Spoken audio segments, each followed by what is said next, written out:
I was 80 years old, sitting at my desk in the spare room with my reading glasses on and a cup of coffee going cold beside the keyboard, when the Facebook notification came through from a woman named Paulette Sims.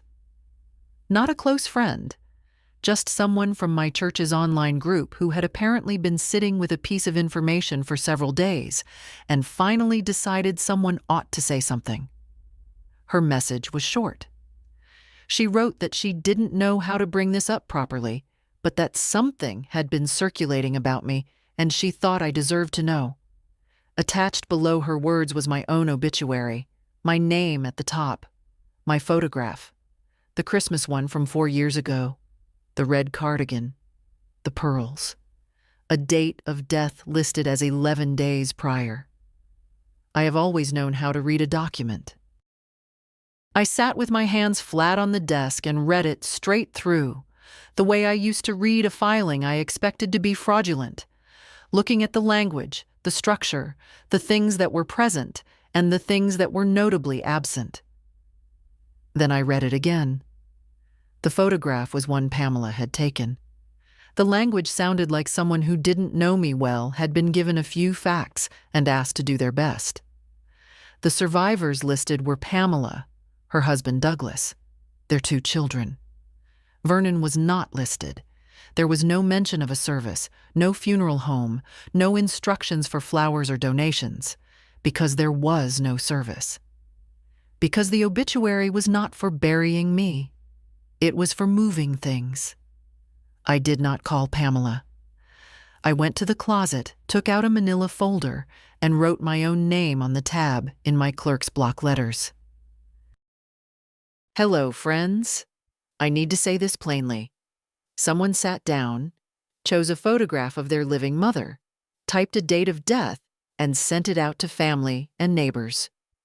While that woman was drinking her morning coffee on Oleander Street. If this channel is new to you, stay. Subscribe. You'll want to hear what Nadine did next.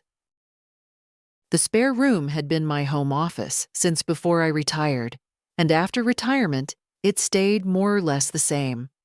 The gray metal desk I'd brought home from the county when they replaced the furniture in 2007, the filing cabinet in the corner, the shelves with the procedure manuals I'd kept out of habit, and the 2 or 3 county history books that had accumulated over 34 years.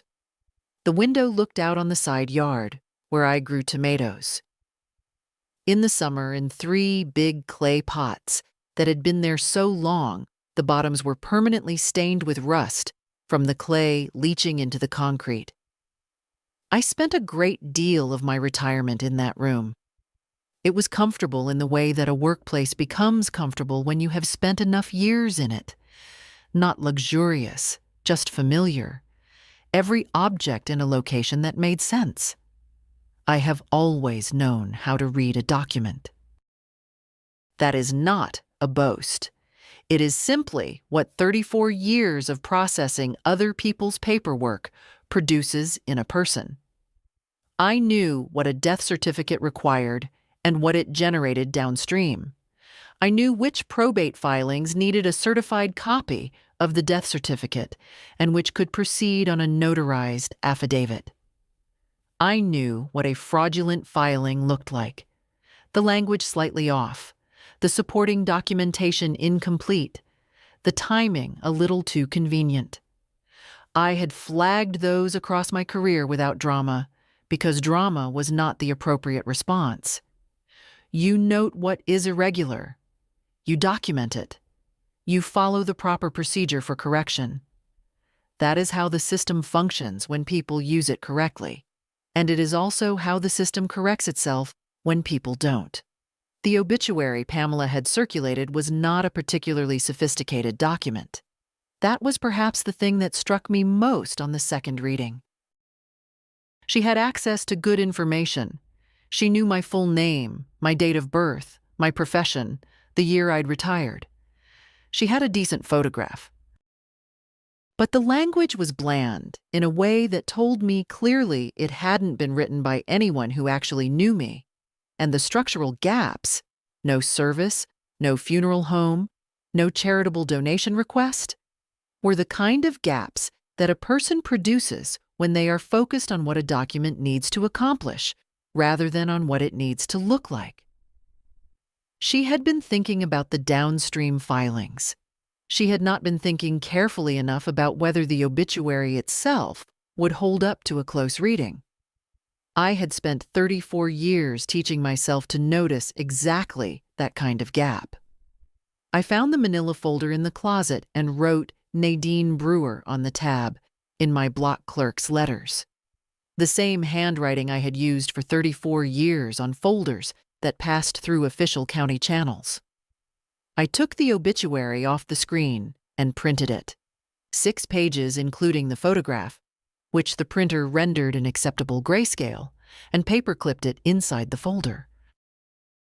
Then I sat at the desk with the folder in front of me and thought about the 7 months of silence from Pamela, which I had been treating as a cooling-off period after our disagreement about the estate, and thought carefully about what that silence had actually been. 7 months? She had been quiet for 7 months, and I had given her the time, and she had used the time. I had assumed she was managing her feelings about our disagreement. She had been managing something else entirely. The coffee was completely cold by then. I poured it out and made a fresh cup, and came back to the desk and began to make a list of every person who might have received word of my death, working through it the same way I used to reconstruct a document trail, starting with what I knew for certain and working outward toward the probable and the possible. Paulette Sims had been specific. Word had gone through the church group. That meant the pastor, at minimum, and likely several of the regular members. Darnell's family in Valdosta, his sister May, his cousin Terrell in Columbus. Those were people Pamela had always maintained a cordial relationship with, the kind of relationship that would have made them natural recipients of a death notice. Old neighbors. Colleagues from the county who might still follow my name out of habit. I wrote names in the folder. I made the list long and I made it careful, because a careful list is the beginning of a proper record, and a proper record is the only thing that stands up when someone decides to use paperwork against you. The disagreement with Pamela had been about the estate, which is to say, it had been about the land and the account, which is to say, it had been about money in the way that family disagreements about estates always are. Not only about money, and not admitted to be about money, but organized around it the way a house is organized around its foundation. Darnell died 11 years ago from a slow cancer that gave us 10 months to prepare. We prepared carefully. I had spent 3 decades watching what happened to people who did not prepare carefully, and I was not going to leave that kind of wreckage behind. The house on Oleander Street went into my name alone. Beneficiary designations were updated and confirmed. His will was clean and specific. But there were things that stayed loose at the edges, as there always are. Not because we had been careless, but because some things are genuinely difficult to settle while a person is still dying, and some things feel less urgent than they actually are until they become urgent. The 4.3 acres in Bibb County had been Darnell's purchase in 1987, a piece of land he'd bought from a retiring farmer for reasons that were clearer to him at the time than they ever fully became to me. He talked about building something on it someday. He talked about leaving it to the children. He died with it still in his name, with transfer on death language pointing to me, and then to Vernon and Pamela in equal shares. The county assessed it at around $67,000, which was not a fortune, but was not nothing. The joint savings account held $24,000, money we had set aside over years for no particular purpose except the general purpose of having something. Pamela had opinions about both of these things. She wanted the land listed and sold, settled, proceeds divided, done. She felt the account needed to be formally transferred. She mentioned once that Douglas's family had some interest in Bibb County property. She said it once and did not repeat it, which was the right instinct, because I noticed it the way I noticed overreaching language in a probate filing. I told her I was not ready to settle the land question. I told her the account was properly designated and did not require her intervention. She said carefully that she felt things needed to move forward. I said they would move forward on my schedule. That was March. She stopped calling in April, and by May, I had decided she needed time to accept that she was not going to manage this process on her preferred timeline. I gave her the spring. I gave her the summer. By fall, I was thinking I should reach out, but I thought, she is 54 years old, not a child. She knows where I live. She knows my number. I let the fall pass. 11 days before Paulette Sims sent me the message, Pamela had apparently decided that my schedule was no longer the relevant one.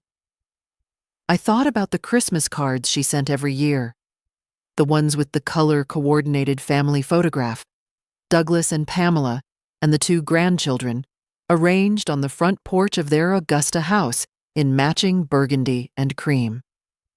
She had been sending those cards for 20 years. She managed appearances with a precision I had always quietly respected, even when I found it slightly excessive. It required effort to maintain that level of coordination across 20 years of Christmas cards. It required effort to write an obituary for a living person and distribute it to their family and friends and church community, and then wait 11 days while the downstream documents were initiated. Both of those things required the same underlying quality, a willingness to manage the presentation of a situation rather than the situation itself. I had known that about Pamela for a long time. I had not known she would aim it in this direction. I called Leonard Causey at 9:47 in the morning, which I know because I wrote it in the folder before I dialed. Leonard has handled my affairs for 16 years, estate work, the property questions that came up after Darnell died, the occasional letter that needed to carry legal weight without announcing itself as a threat. He is a methodical man, which is what I need from an attorney. I do not need someone to commiserate with me. I need someone who will do what they said they would do on the timeline they said they would do it. He answered on the second ring. I said I needed him to listen to something, and I read him the obituary. All of it. Straight through, the language about my devoted years of service to the community, the date of death, the list of survivors that included Pamela and Douglas and their children, and did not include Vernon, the phrase about the family's wish for privacy in this time of grief. I read him my name at the top. I read him the date. There were 4 seconds of silence on the line. I counted them. In my experience, 4 seconds of silence from Leonard Causey means he is deciding whether what he just heard is as serious as it appears to be. His conclusion in this case took exactly 4 seconds. Don't touch anything, he said. Don't call Pamela. Don't reach out to anyone in that family. Do you still have the original message with the attachment? I told him I had the original message, the printed obituary, and Paulette Sims's contact information. Keep all of it. I'm going to make some calls. I'll get back to you within the hour. He paused. Do you understand what this may be about? Legally? I processed probate filings for 34 years, I said. I understand exactly what it's about. A brief pause. Then you know what to look for in the county records. I already know what to look for. I need you to find out what's already been filed. He called back in 52 minutes. He had found something on the first or second call and had not needed to go further. He did not give me the full picture on that first call back. He needed more time to pull everything. but he told me enough to confirm what I already suspected. The obituary had not been an act of cruelty for its own sake. It had been a first document in a sequence. Something had moved. Something had been filed in my name that I had not signed. I added the time of the call to the folder, Leonard's name, and the phrase, "Initiated inquiry," confirmed irregular filings. Then I clipped that page behind the printed obituary, and in front of the space I had left for what would come next. This is how you build a record. You start at the beginning. You write down what you know and when you knew it, and you do not leave gaps. You do not editorialize, and you do not omit things because they are uncomfortable. You write down what happened in order, and you date every entry, and you make sure the folder closes correctly with everything inside it. I had built records like this for 34 years on behalf of the county. I knew every step. The difference this time was that the subject of the record was my own name and my own life, and the irregularity I was documenting was not a stranger's overreach, but my daughter's. I sat with that for a moment. Not with grief exactly, though the grief was somewhere underneath it, would be there for a long time. And then I put the folder in order and went to make a fresh cup of coffee. Outside on Oleander Street, a car went by slowly.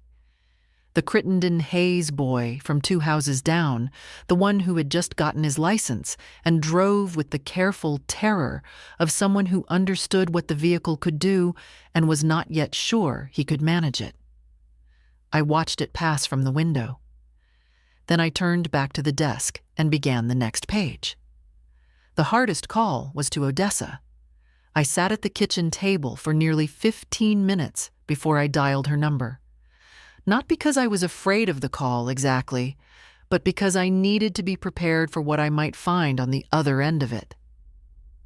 Odessa Kimball has been my closest friend since 1971. We met at Second Baptist when we were both young women. She was newly married to Harold, and I was newly married to Darnell, and we had been in each other's lives for more than 50 years, in the way that a certain kind of friendship becomes so built into your daily existence that you stop noticing it as something you maintain, the way you stop noticing the weight-bearing walls in a house you've lived in for decades. If word had gone through the church group, Odessa had received it. That was a certainty, not a possibility. What I did not know was how long she had been carrying it. She answered on the first ring, which is unusual for Odessa, who is generally leisurely about the telephone. "Odessa," I said. What happened next is difficult to describe with precision. It was not a scream, and it was not a sob. It was something prior to both of those. The sound a body makes when something it understood to be settled suddenly is not, before the mind has had time to catch up and decide what the correct response is. Then she said my name. "Nadine?" And then again, "Nadine?" And a third time, each repetition sounding less like a question and more like a test of whether saying the word would confirm something she was afraid to confirm. "I'm here," I said. "I'm on Oleander Street. I'm at my kitchen table." She started to cry then, and I let her. And somewhere in the middle of that conversation, I slid off the kitchen chair and sat down on the linoleum floor with my back against the cabinet under the sink. The way you sit when you need to feel something solid under you. She had been told 11 days ago. She had rearranged a trip to visit her daughter in Savannah, had called and explained why, and her daughter had cried on the phone. She had told her grandchildren. She had gone through the private, specific grief of losing someone who has been present in your life for 53 years, the grief that floods you with all of it at once, every memory arriving simultaneously, because the mind, faced with permanent absence, tries to hold everything before it slips away. She had done all of that, quietly and alone, for 9 days, before Paulette Sims's uncertainty began to spread and someone started asking questions. 9 days. I stayed on the kitchen floor for a long time after the call ended. The refrigerator hummed. A mockingbird outside worked through its full repertoire. It had taken up residence in the crepe myrtle by the back fence that spring and had not been particularly considerate about the hours it kept. I sat there with the phone against my chest and thought about Pamela. I thought about the Christmas cards with the coordinated photographs. I thought about the specific calculation it had taken, choosing the right photograph, writing language careful enough to sound believable, deciding whom to notify and in what order, waiting 11 days before initiating the paperwork so that the death would have time to settle into people's understanding before the documents began to move. I tried to find the place in myself where this was incomprehensible. I could not find it. I had spent 34 years watching what people were willing to file when they wanted something badly enough, and what Pamela had done was a version of something I had seen before, smaller and uglier and much more personal, but recognizable. That was its own kind of terrible. Not that my daughter had done something monstrous, that she had done something I recognized. 9 full days. Odessa rearranged a trip to Savannah, told her grandchildren, grieved, because Pamela needed those documents to move.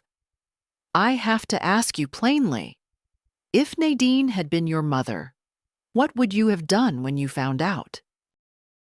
Leonard called again the following morning at 8:15.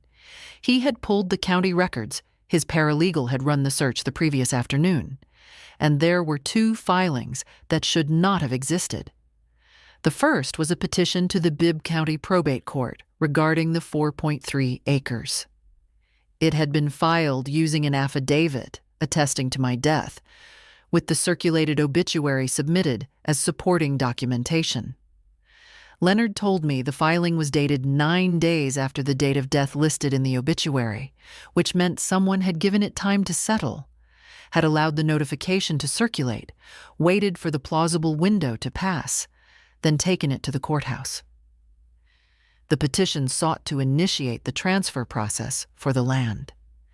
The attorney of record was a firm in Augusta I did not recognize. The second was a written inquiry to the bank regarding the joint savings account. A letter on professional letterhead citing the obituary and requesting confirmation of account status and transfer procedures upon the death of a joint account holder. The bank had not yet acted on it. Banks process these things slowly. That was the only piece of luck in this entire situation, and it was luck that had a narrow window attached to it. How much has actually moved? I asked. Nothing final, Leonard said. The probate petition was just initiated. The bank inquiry is unprocessed. You caught it in the window. I caught it because Paulette Sims was paying attention, and because I called you the same day. Yes, both of those things matter. I knew to call him the same day because I had read the obituary the way I read a fraudulent probate filing, looking not at what it stated, but at what it was designed to cause downstream. That is the thing that 34 years of records work produces in a person. You stop reading documents for what they announce and start reading them for what they initiate. The obituary was not a statement about my death. It was the opening document in a sequence, and I had read it as such within an hour of receiving it. Leonard said he would file a formal objection to the probate petition immediately and notify the bank in writing that no transfer of any kind was to be processed without my personal verification, presented in person with current valid identification. He would also draft a letter to the Augusta firm. He said the phrase, fraudulent misrepresentation to a court of law, would appear in that letter more than once, which was, in his understated way, about as close to indignation as Leonard Causey typically got. I added the details to the folder. 2 new pages, dated and clipped in order, behind the call log from the previous morning. The folder was getting weight to it. The specific, satisfying weight of a record being built correctly, one dated entry at a time, nothing missing, nothing out of sequence. I went back to the kitchen and made a second cup of coffee and stood at the window while it brewed and looked at the yard. The tomato plants needed water. It had been warm all week, and I had been distracted. I went out with the watering can and watered them, and the morning smelled like warm clay and the cut grass from Mr. Crittenden Hayes mowing the evening before, and it was a perfectly ordinary Thursday morning on Oleander Street. And I was alive, and I had a folder and a very capable attorney, and the paperwork was going to be corrected. I thought about Vernon for 3 days before I called him. This requires some explanation, because on the surface, 3 days seems like a long time. Vernon was 20 minutes away and called me every few days and brought groceries without being asked, and was, by any ordinary measure, a good son. I was not afraid of the conversation. What I needed, before I had it, was to be clear about what each possible answer would mean to me going forward. Because I have found over 8 decades that walking into a difficult conversation without having done that work first leads to emotional responses when what the situation requires is a considered one. The possibilities were 3. First, Vernon had known about the obituary and said nothing, which would be one kind of failure. Second, Vernon had known about the estate pressure Pamela had been applying and said nothing, which would be a smaller but still real failure. Third, Vernon had known about neither, which would mean something different. Not a relief exactly, because the central facts did not change regardless, but different in what I chose to do with our relationship afterward. I needed to know what I thought about each of those possibilities before I heard his voice, so that what I said to him would be considered rather than reactive. He came over instead of calling, which is how Vernon handles things when he senses something is serious. I had been careful not to indicate the full nature of what I needed to discuss. I said only that I had something I needed to talk through with him, and he arrived 40 minutes after I called in his work clothes, which told me he had come straight from a job site. He had a look on his face when he got out of the truck, standing in the driveway for a moment before he came to the door, that told me his own thinking had been happening in parallel to mine for some time. I showed him the obituary across the kitchen table. I placed it in front of him and watched his face while he read it. He did not know. I am certain of that. The shock was the unmanaged kind, the kind that cannot be performed, that belongs specifically to someone who has been careful not to ask certain questions and is now discovering what those questions would have answered. He sat there with the paper in his hands for a long time and said nothing at all. "Did you know Pamela was applying pressure about the estate?" I asked. That was the question I needed answered more than the other one. He was quiet for another moment.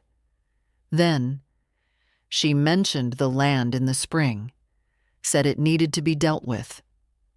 I told her to let it alone." He put the paper down on the table. I didn't ask about it after that. There it was.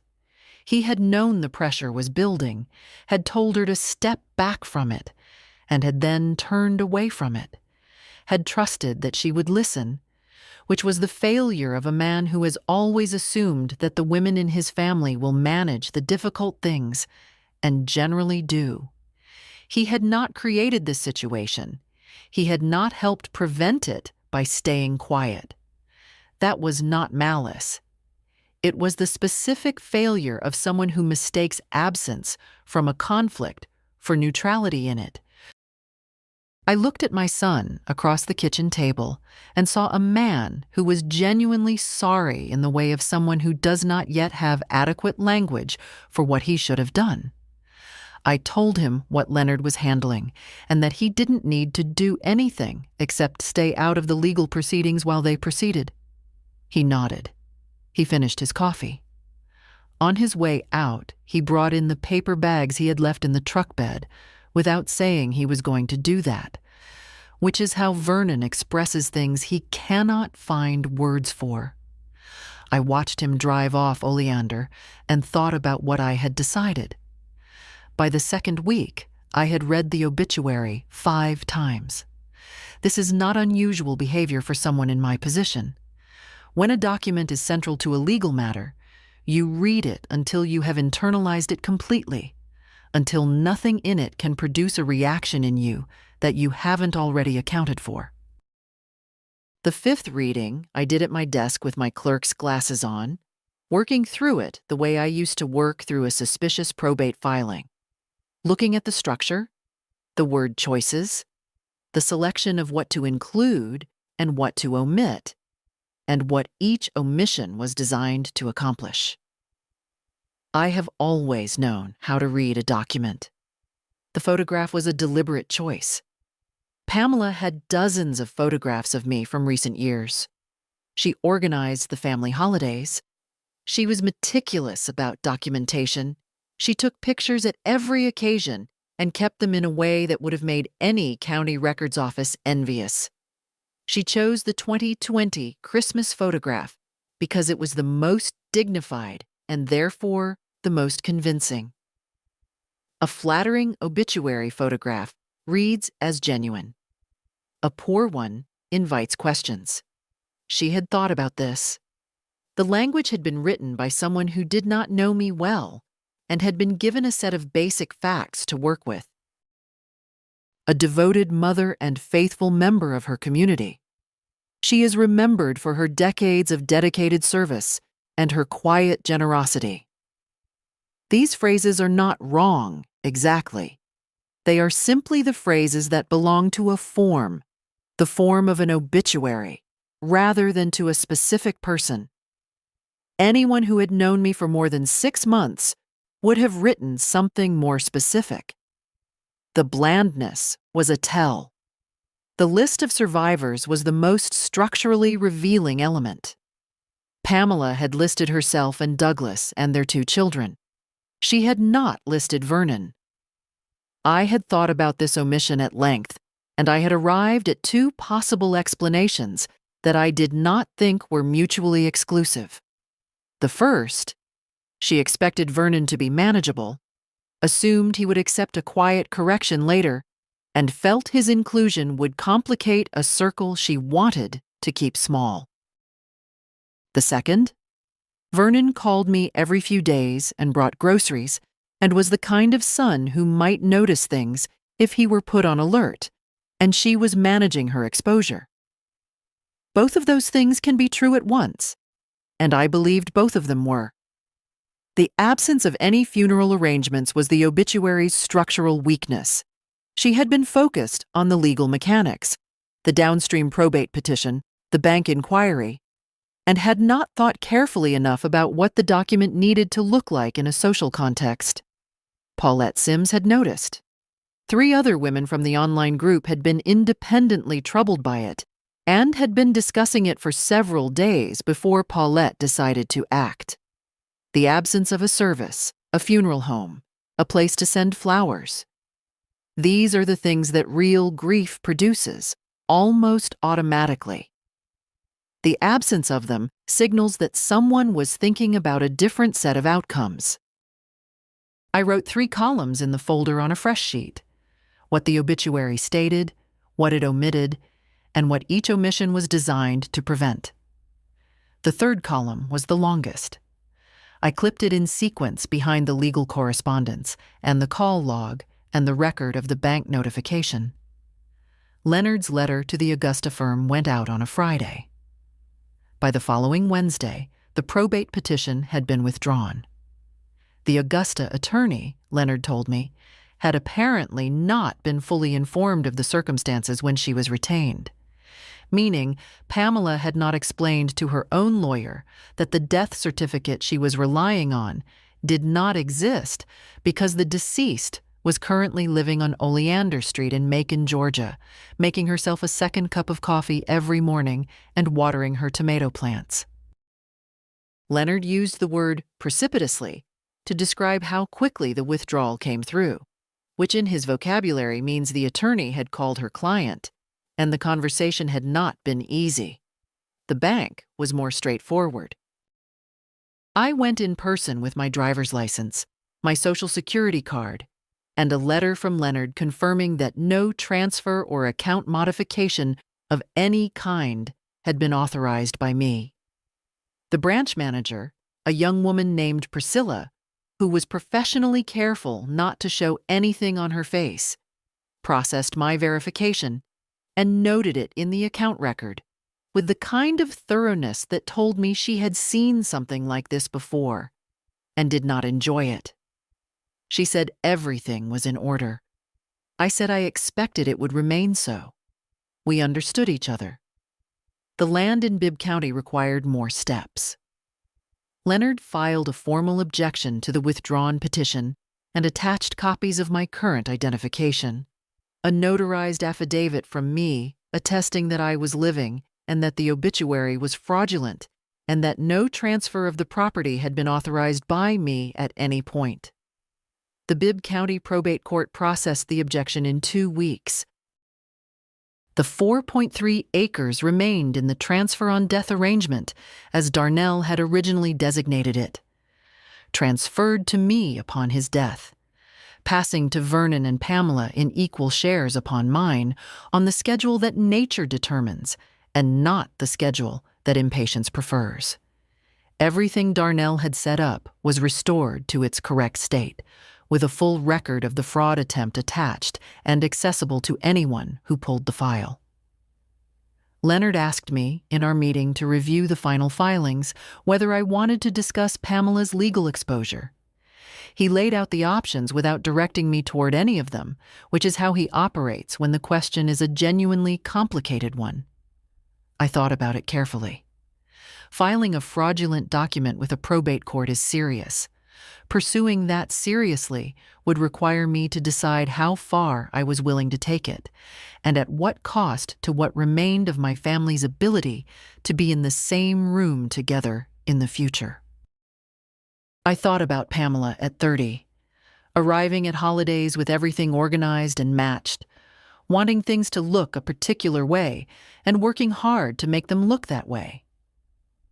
I thought about whether that quality extended 30 years further, and aimed at a problem she had decided needed handling, produced a monster, or simply produced a person who had made a very bad calculation and not thought through what it would cost. I want the record to be accurate, I said. It is accurate. That's sufficient. I did not speak to Pamela directly at any point during the legal proceedings. This was not an impulsive decision. I had thought through what a direct conversation with Pamela would accomplish versus what it would cost, and the math was not favorable to having it.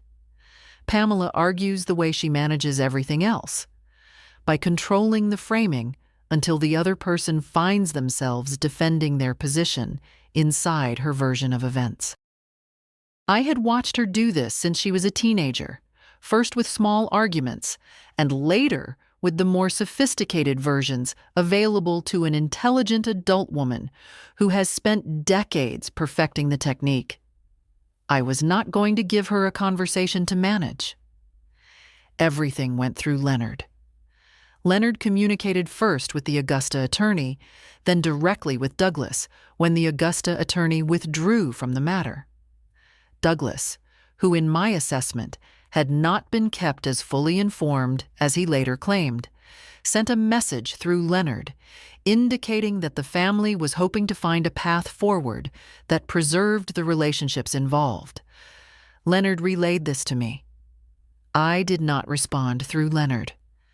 I told him to let the record speak for itself, which it was doing clearly and would continue to do.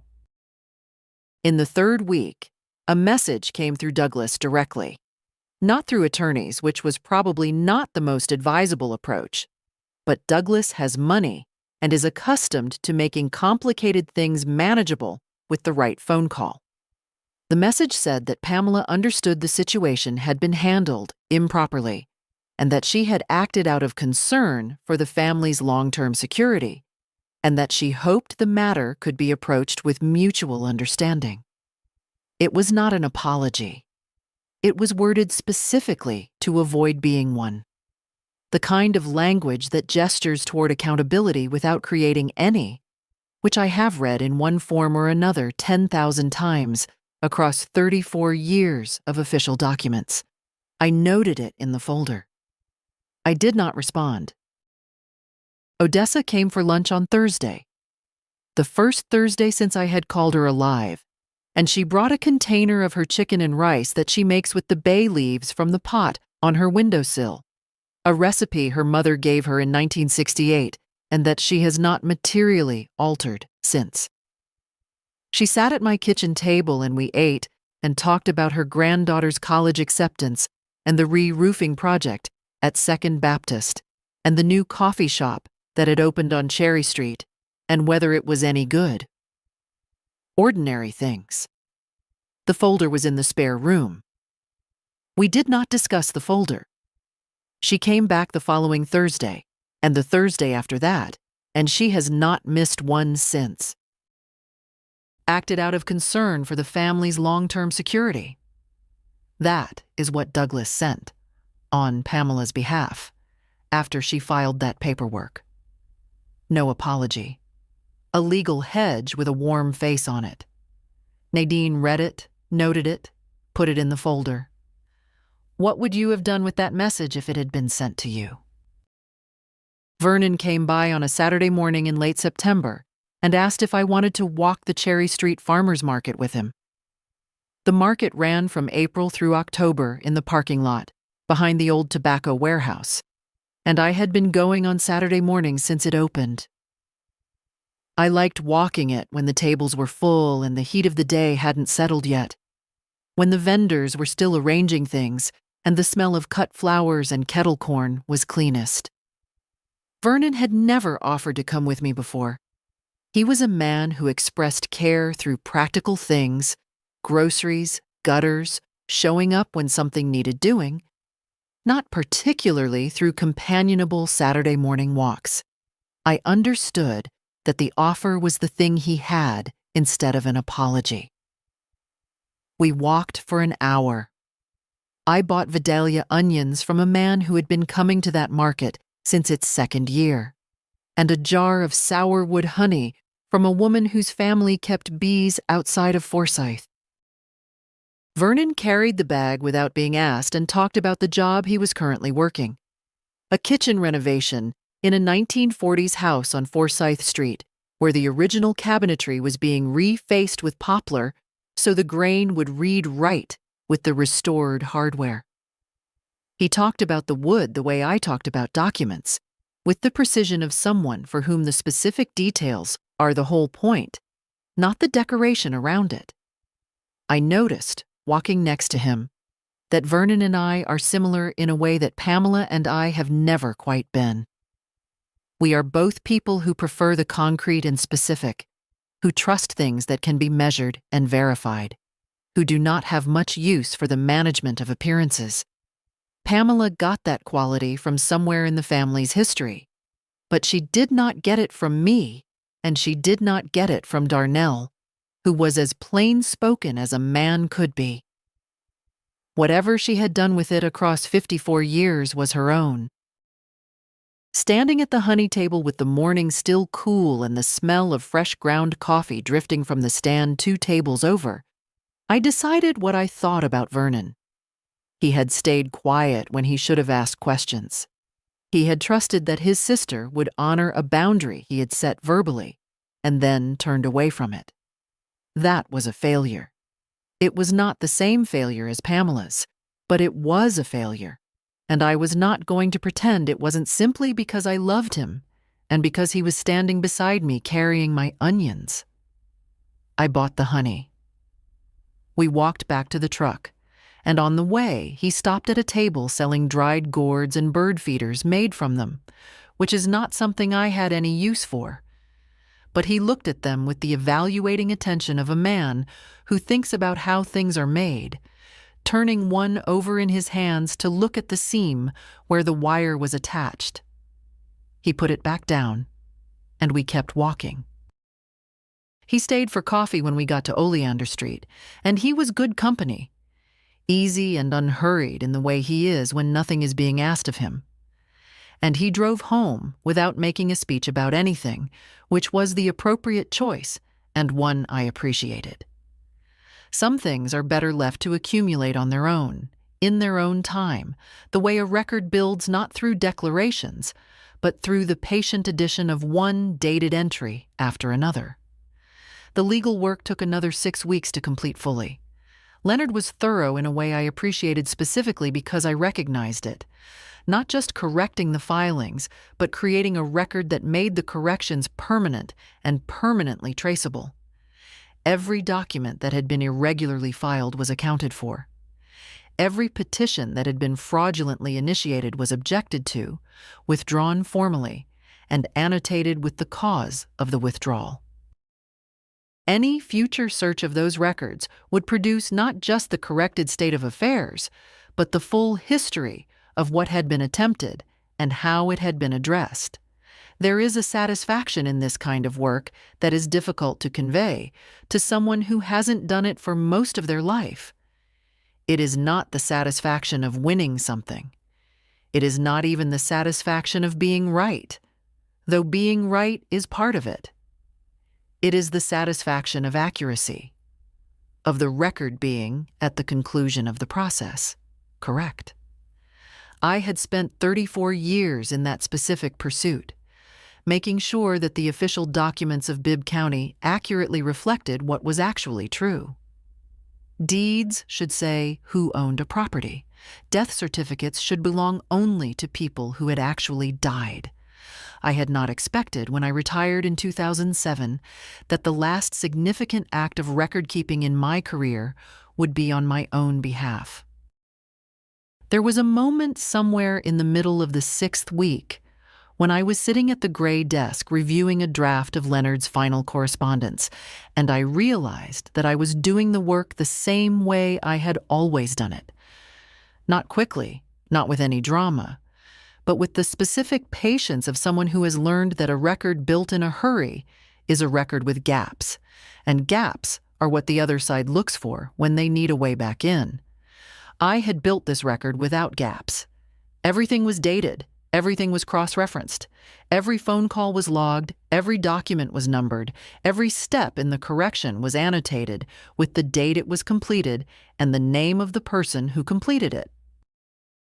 When I closed the folder at the end of the 6th week, I closed it the way I used to close a completed county file, with the knowledge that anyone who opened it would find exactly what they needed, in exactly the order they needed to find it, and that nothing in it could be disputed or undone. Odessa came on Thursday, as she had been doing, and 1 week we finally talked about the 9 days directly. Not the legal proceedings, we had touched on those enough, but the 9 days themselves, what they had felt like from inside them. She said grief of that kind compressed time in a way that was difficult to describe. All of the 53 years arriving at once, everything she remembered, insisting on being remembered simultaneously, because the mind, confronted with permanent loss, tries to hold everything before the forgetting can begin. She had been in the middle of that for 9 days. While you were in the middle of that, I said, I was making a list. She looked at me across the kitchen table, and then she laughed. Not a polite laugh, the full one, the one I have known since 1971 that starts somewhere in her chest and is entirely genuine.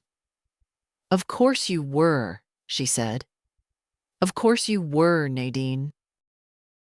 Of course that is exactly what you were doing."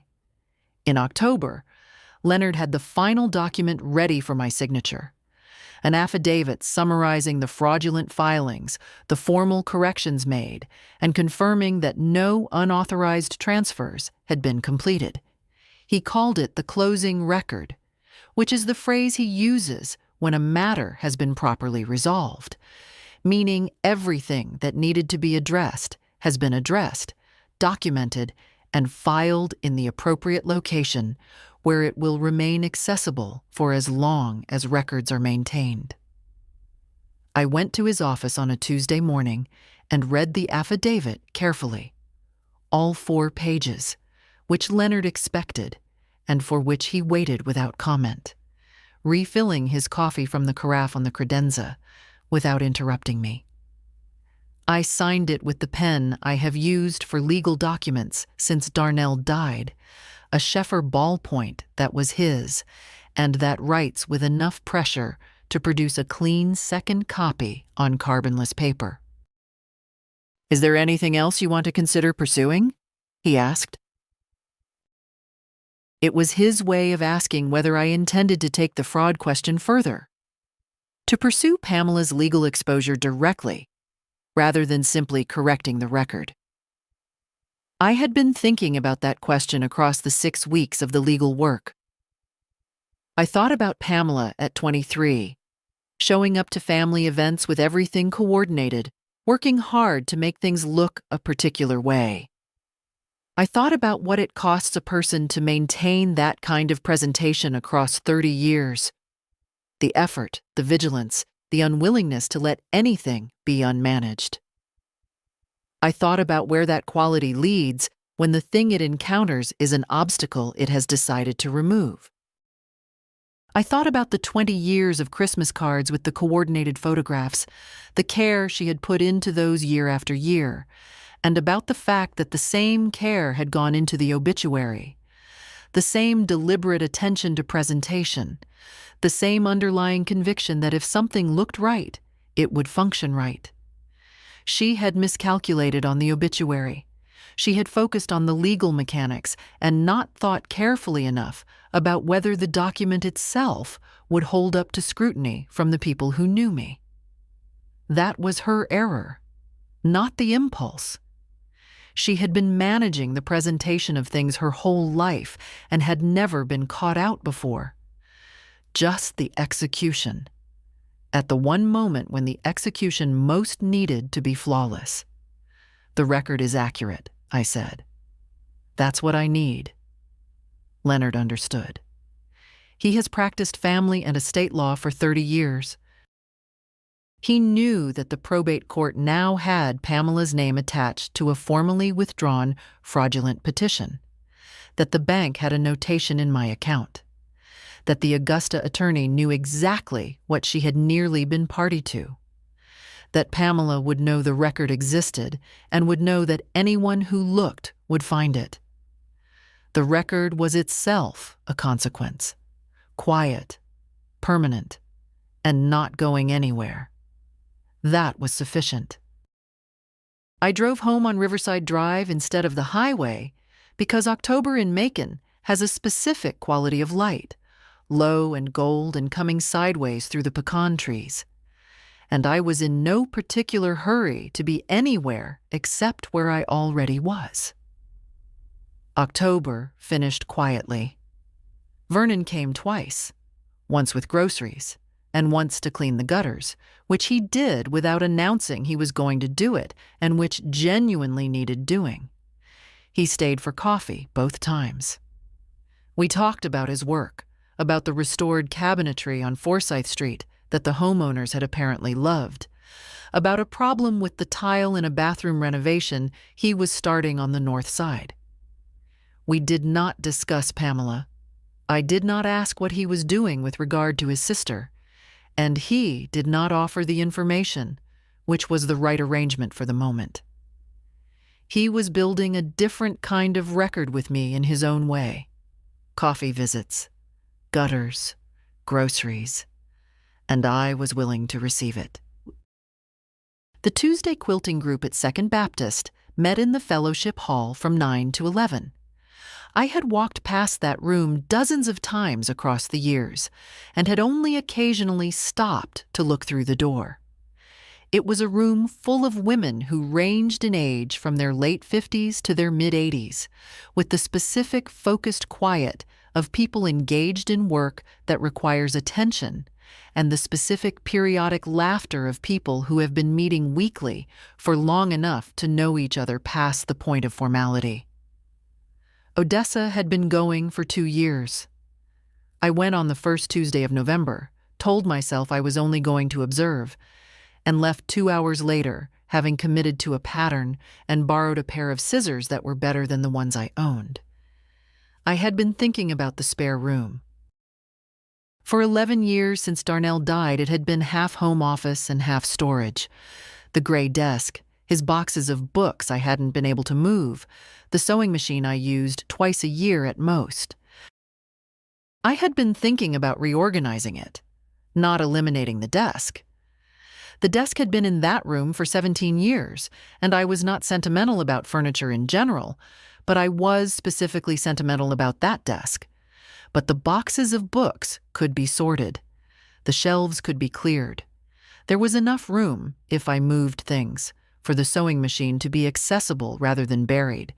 And if the sewing machine was accessible, I would use it more than twice a year.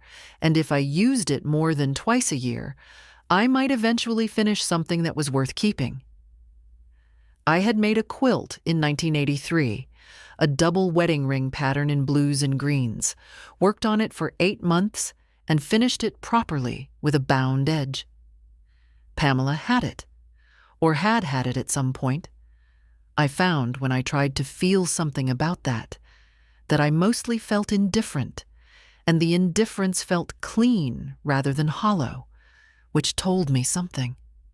I thought I might like to make another one. Something in the warm colors, something for the spare room, something that would be in that room because I made it and put it there, because I decided that was where it belonged. It is November. The light on Oleander Street in November comes in low and pale through the kitchen window in the mornings, cleaner than October's prettiness, more honest about what the season is. I have watched November come to this street for 38 years, and I know what it looks like from every room in the house. I made coffee before 7, same as I have made it for 38 years. Same drip machine, same brown ceramic mug with the small chip on the rim that the county clerk's office gave me when I retired in 2007, which has required careful handling for 17 years and which I have no intention of replacing. The coffee was good. Outside, Mr. Crittenden Hayes's dog, Senator, was conducting his morning investigation of the leaves accumulated at the edge of the driveway, which he does every morning with the same thoroughness and the same ultimate satisfaction. The folder is in the filing cabinet in the spare room between house, insurance, and Darnell, estate, settled. I labeled the tab Nadine Brewer, Probate Correction, 2024, in my block clerk's letters. It is a complete record. The obituary is inside it, the call log is inside it, the legal correspondence from Leonard, the bank verification, the notarized affidavit, the formal record of the probate court correction, all of it in order, dated, nothing missing. I do not discard documents that belong to an official record. I never have.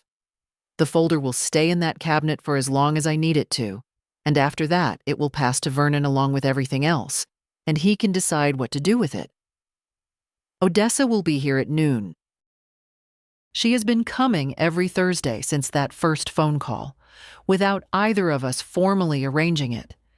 She simply began coming, and I began expecting her, and the arrangement has held for months now.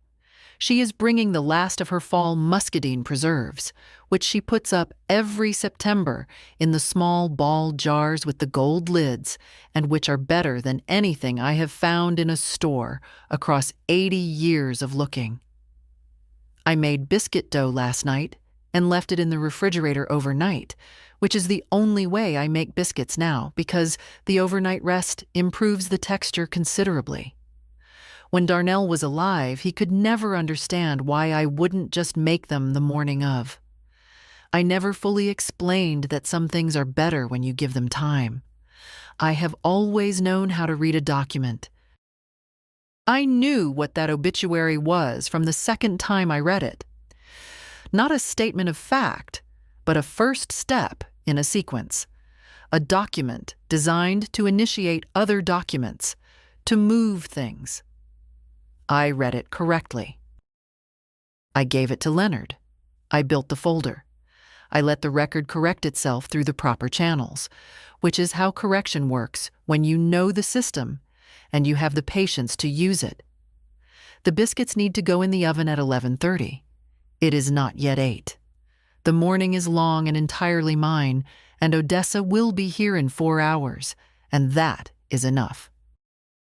Nadine didn't make a scene, didn't demand an apology, didn't wait for Pamela to understand what she'd done. She built a folder, corrected the record, and went back to her kitchen. Me? I would have done the same, though I suspect I'd have made Leonard write that letter with a good deal more edge in it. If Nadine's story stayed with you, leave her name in the comments. She earned it. And if you haven't subscribed yet, this channel runs on stories like hers. Don't miss the next one.